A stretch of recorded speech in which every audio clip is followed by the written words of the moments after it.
Et direction d'abord la Côte d'Ivoire où c'est à la fois la surprise et la satisfaction. Le pays vient en effet de décrocher un prestigieux prix au Japon, un prix qui récompense ses avancées dans l'innovation financière. Zeynab Dosso est à Abidjan pour Média TV. C'est une première pour un État d'Afrique subsaharienne. La Côte d'Ivoire a été récompensée au Japon pour son samouraï bon souverain labellisé ESG lors de la 11e édition des Sustainable Finance Awards 2025, ce qui place la Terre d'Ivoire parmi les pays pionniers en matière de finances durables. Le pays avait émis un samouraï bon en juillet 2025, soit un emprunt en yens sur le marché japonais, un financement qui permet aux pays étrangers de lever des fonds directement auprès d'investisseurs japonais. Le bon ivoirien a été labellisé ESG, ce qui signifie que les fonds levés doivent servir à des projets respectant des critères environnementaux, sociaux et de bonne gouvernance. L'opération a mobilisé 500 milliards de yens, environ 300 milliards de francs CFA sur 10 ans avec un taux d'intérêt de 2,33%. Cette récompense renforce la crédibilité de la Côte d'Ivoire sur les marchés financiers internationaux. Mélissa Koné pour Média TV, Abidjan, Côte d'Ivoire.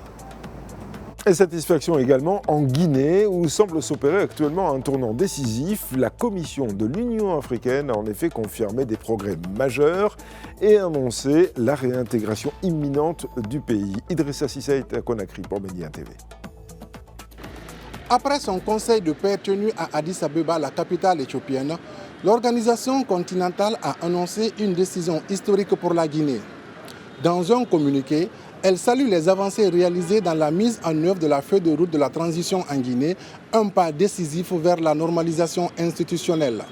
Cette décision fait suite aux déclarations favorables de plusieurs acteurs clés, notamment le président de la Commission de l'Union africaine ainsi que des représentants de la CEDEAO.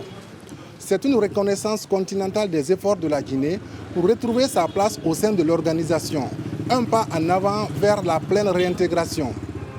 L'Union africaine lance un appel aux autorités de Conakry. Il est temps de promouvoir la démocratie, de renforcer l'état de droit et de favoriser la cohésion sociale en Guinée. La réintégration de la Guinée au sein de l'Union africaine est une chance pour le pays de retrouver sa place sur la scène continentale et de booster sa coopération pour un développement durable et une démocratie solide. Le Conseil de paix et de sécurité de l'Union africaine exhorte tout de même les autorités à poursuivre les efforts pour organiser les élections législatives dans un meilleur délai.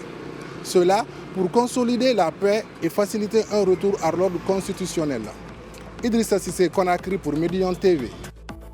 Et puis au Mali, le spectre de la pénurie de carburant semble s'éloigner. Depuis plusieurs jours déjà, les longues files d'attente ont disparu devant les stations-service de la capitale.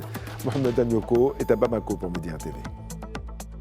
Oui, tout à fait. Depuis plus d'une semaine, les Bamakois ne font plus la queue dans les stations d'essence pour pouvoir se servir en carburant, ce qui n'était pas le cas les 2 voire 3 derniers mois. Le ministre de l'Industrie et du Commerce a eu une rencontre avec les acteurs du secteur et le directeur général de la commerce et de la concurrence a fait un point sur la situation et il a noté qu'entre le 12 et le 21 janvier dernier, ce sont pratiquement 75% du taux de remplissage des stations de la capitale qui ont été réalisés. Alors aujourd'hui, l'objectif, c'est de préserver le mois de Ramadan qui approche et qui est un mois de grosse consommation. Et il faut aujourd'hui, pour ce faire, selon le ministre, rationaliser, n'est-ce pas, l'accès au carburant et faire en sorte que le circuit de distribution soit maîtrisé pour que pendant ce mois de Ramadan, les Maliens puissent avoir facilement accès au carburant. En tout cas, aujourd'hui, à Bamako, le trafic a repris de plein droit. Les Bamakois sont satisfaits et espèrent que la crise est définitivement derrière eux. Mohamed Danyoko pour Média TV à Bamako.